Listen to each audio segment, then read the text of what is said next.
আসসালামু আলাইকুম। সবাই কেমন আছেন? নতুন আরেকটি ভিডিও নিয়ে আপনাদের মাঝে হাজির হলাম। আজকে আপনাদেরকে নিয়ে যাব বান্দরবন মিরিঞ্জা ভ্যালিতে। শুরুতেই দেখতে পাচ্ছেন শর্ট কিছু ভিডিও। আমাদের সাথে থাকুন, পুরো ভিডিওটা দেখার অনুরোধ রইল। সবাই সাথে থাকুন। কীভাবে যাচ্ছি, কোথায় যাচ্ছি, কোন পজিশনে থাকছি, সব কিছু নিয়ে ডিটেলস এবং বিস্তারিত আপনাদের সাথে আলোচনা করব। ধন্যবাদ সবাই পাশে থাকার জন্য। Welcome to BD traveller. Bandarban যাচ্ছি বাইক ট্যুরে, তাই বাইকের সার্ভিসিং এবং ধোয়া মোছার পরিষ্কার পরিচ্ছন্নতার কাজ চলছে।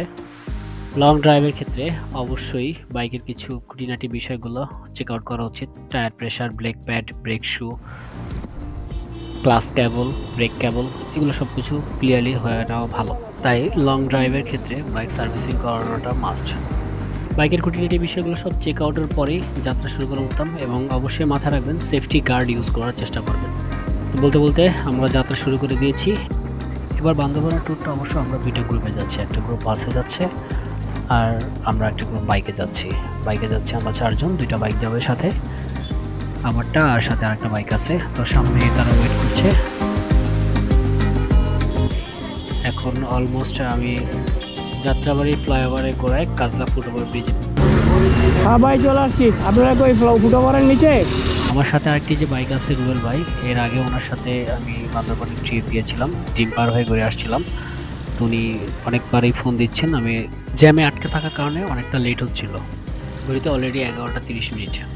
যাক, অবশেষে আমরা একত্রিত হই এবং যাত্রা শুরু করি। আমাদের যাত্রা শুরু করতে প্রথম ব্রেকটা মেঘনা নদী পার হয়ে একটা দিয়েছিলাম, যদি এটা শর্ট টাইম ছিল। পরবর্তীতে আমরা কুমিল্লা 14 গ্রামে এসে একটা লং টাইম ব্রেক দেই। সেখান থেকে একবারে ট্রেনে চলে আসি চট্টগ্রাম, এবং চট্টগ্রাম শহরের আখতারুজ্জামান চৌধুরী ফ্লাইওভার পার হয়ে শহরের আঁকাবাঁকা পথ ধরে শহীদ বশিরুজ্জামান চত্বর নবাবিয়ান রেস্তোরাঁয় একটা ব্রেক নেই। বাইকের লং ট্যুরে বিরতি নিয়ে একটু কথা বলি। সেটা হচ্ছে, সবাই চেষ্টা করবেন 50 থেকে 60 কিলোমিটারের মধ্যে একটি ব্রেক নেওয়ার জন্য। শীতের দিনে এমনিতেই 1 নম্বর একটু প্রেশার থাকে। পরবর্তী break Keranihat bus stand.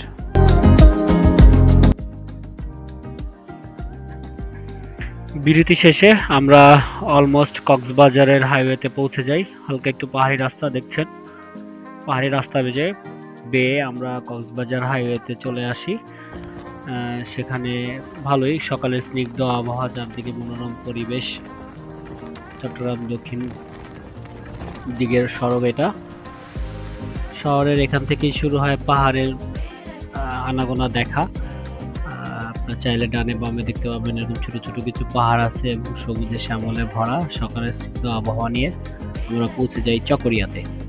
Chakaria Jeddah বাজার হয়ে সেখান থেকে একটি গ্রামের মেঠোপথ ধরে আমরা এগোতে থাকি। তারপর কিছু দূর আসার পরে সেখান থেকে আমরা চলে আসি মির্জা ভ্যালির সেই স্পটে, ঠিক দাঁড় করায়। সেখানে আমরা ব্রেক নিইনি, সোজা উপরের দিকে চলে যাই। ওখানে এই রাস্তাটা খুবই ডেঞ্জারাস। দেখতে পাচ্ছেন আমার সামনের জন পড়ে যাচ্ছিলেন, সামান্যর জন্য উনি অবশ্য সেভ হয়। আমি আর দাঁড়াইনি। রাস্তাটা খুবই ডেঞ্জারাস এবং বিপজ্জনক ছিল। প্রথমে তো বুঝতে পারিনি, কিন্তু পরে যাক চলে আসলাম। কিছু দূর এসে আমি আবার ব্রেক করলাম। এবার তার পিছনে দেখলাম যে কি অবস্থা। না, দেখলাম যে উনি সেটা সেভ হয়ে উনি চলে আসছেন। উনি আসলে পড়েননি, হয় ওনার ব্যাগটা ঝুলেছিল বেশি, তাই একটু বেঁকে গিয়েছিলেন। যাই হোক, উনি পরে চলে আসেন। আলহামদুলিল্লাহ কোনো প্রবলেম হয়নি আমাদের।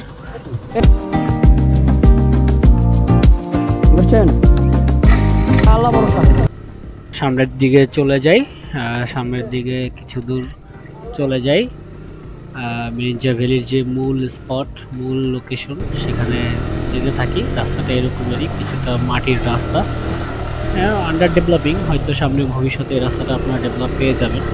এখন শুরুর দিকে তাই কাঁচা মাটির রাস্তা। তবে শুক্র সিজনে যাবেন, বৃষ্টির সিজনে না যাওয়ারই এখন চেষ্টা করবেন। বৃষ্টি হলে এই রাস্তায় যাবেন না। ওয়াও, হোয়াট এ লোকেশন ভাইয়া। এখান থেকে আমরা একটা ভিউ দেখতে পাই, একদম পাহাড়ের ডানে বামে দোনো দিকে একদম খাড়া ভাবে নেমে গেছে। তারপর বিসমিল্লাহ, আল্লাহ রাসূলুল্লাহ, লা ইলাহা ইল্লাল্লাহ মুহাম্মাদুর রাসূলুল্লাহ।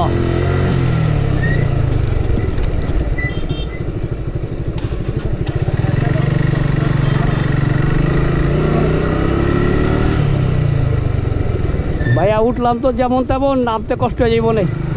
আমরা পথ আগাতে থাকি, কিছুটা সামনে আগালে আপনারা যা কাল্লা বলছে। হ্যাঁ, এখানে আরেকটা ছোট ট্র্যাকের মতো আছে, এটাও পার করতে হবে কষ্ট করে। আল্লাহু আকবার। এই যে একটা রিসোর্ট, এটা হচ্ছে মিরিঞ্জা ভ্যালি রিসোর্ট। এটাই মূল রিসোর্ট, মিরিঞ্জা ভ্যালি নামে তৈরি করা হয়েছে।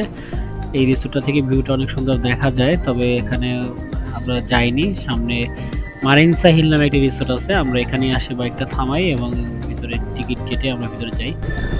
What a shot. 20 টাকা টিকিটে এন্ট্রি ফি দিয়ে আপনারা ভিতরে চাইলে ঘুরে আসতে পারবেন। সেক্ষেত্রে আপনাকে এখানে থাকার প্রয়োজন নেই। মারিন সাহিল দেখতে পাচ্ছেন।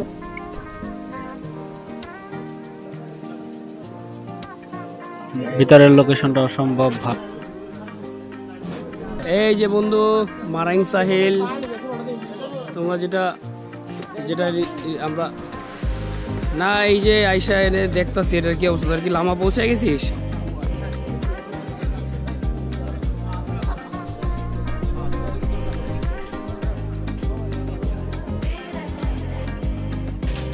দাঁড়া একটু খোঁজ লাগাইতাছি। এমনি ভিতরে ঢুকতে দেয়। হ্যাঁ, টিকিট কেটে আমরা ভিতরে ঢুকছি। ভিতরের অবস্থা আমরা বন্ধু ফোন দিয়েছিল, ওদেরকে কনফার্ম করে দিলাম। যারা বাসে আসতেছিল তাদের সাথে কথা বলে নিলাম, ওদেরকে বললাম এইভাবে আসা যায়। টিকিট কেটে নিয়ে ভিতরে লোকেশনটা দেখা যায়।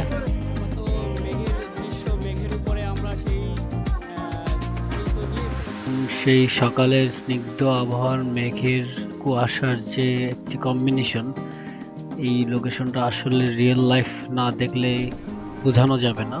অনেক সম্ভব সুন্দর একটি পরিবেশ। মারিন সাহিল সবুজে শ্যামলে ঘেরা। তো যাই হোক, আমরা এখানে তো ঘোরাফেরা করলাম, দৃশ্যগুলো দেখতে থাকুন।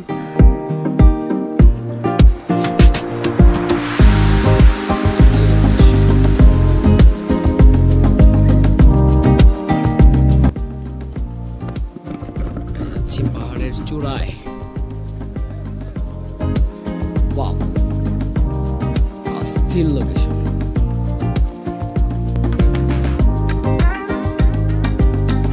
আমরা এখন প্রায় 1800 ফিট উপরে চলে এসেছি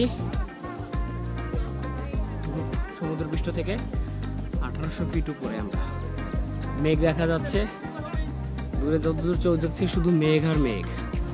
কত মেঘ, মেঘের নিচে বাড়ি। আসলে মেঘ উপর থেকে যখন দেখি তখন এটা মেঘটা অনেক নিচে চলে আসে। একটা ছোট্ট রিলস ভিডিও নিয়ে নিলাম, দেখেন বন্ধুরা কেমন হলো। সবাই কমেন্টসে ভিডিওটা সম্পর্কে জানাবেন।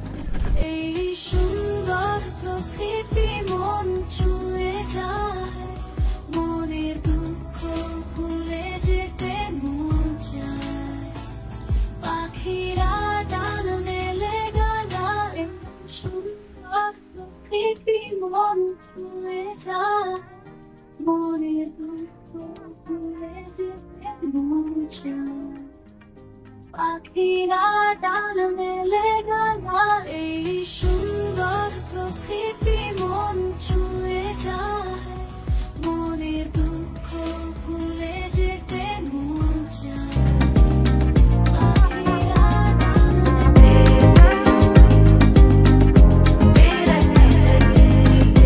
সত্যি এরকম পরিবেশে যে কারো হারিয়ে যেতে মন চায়। আমরা কিছুক্ষণ ভিতরে ঘোরাঘুরি করে তারপর আস্তে বাইরে চলে আসলাম। তা আমাদের সাথে 3 জন আবার এখানে থাকার জন্য প্ল্যান করছে। তারা মির্জাতি থেকে যাবে আর আমি লামা চলে যাব, তাই তাদের জন্য আমরা কটেজ খুঁজতেছি।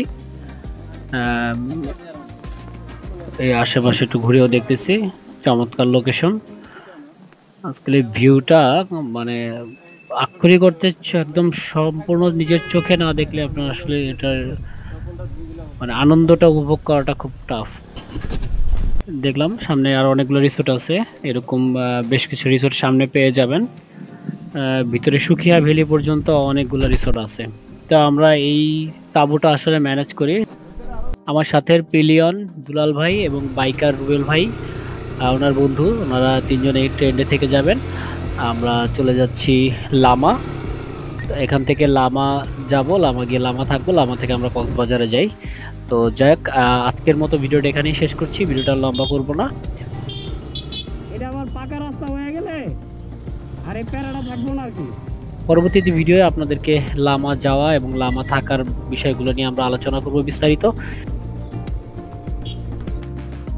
এবং লামাতে কোথায় ছিলাম আমরা, কিভাবে গেলাম, রাস্তাটা কিরকম ছিল, এই লামার রিসোর্টের দৃশ্যগুলো কেমন, সেগুলো নিয়ে বিস্তারিত আপনাদের সাথে আলোচনা করব, এবং সেখানকার কস্টগুলো সম্পর্কে আপনাদেরকে জানাবো। আমি অবশ্য রাত্রেও সেখানেই ছিলাম। তো মিরিঞ্জা থেকে নামার পথটা একটু উপভোগ করেন, খুবই ডেঞ্জারাস ছিল এবং আমি কিছুটা ভয় পেয়েছিলাম। লাস্টে একটা টুইস্ট আছে, অপেক্ষা করেন। সাথে থাকুন, পরবর্তী ভিডিও দেখার আমন্ত্রণ থাকলো। ধন্যবাদ সবাইকে। ভিডিওটি কেমন লেগেছে অবশ্যই জানাতে ভুলবেন না।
এই স্পটটাতে মূলত ভয় পেয়েছিলাম, ধোঁয়ায় আচ্ছন্ন হয়ে যায় এবং আমার সামনে সম্পূর্ণ ব্লাইন্ড হয়ে যায়। আমি আসলে বুঝতে পারছিলাম না আমি সোজা যাবো, রাইটে যাবো না বামে যাবো।